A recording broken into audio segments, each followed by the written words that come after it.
ธงชาติและเพลงชาติไทยเป็นสัญลักษณ์ของความเป็นไทยเราจงร่วมใจยืนตรงเคารพธงชาติด้วยความภาคภูมิใจในเอกราชและความเสียสละของบรรพบุรุษไทย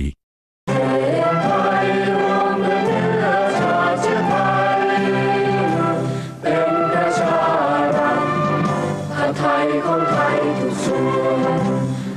น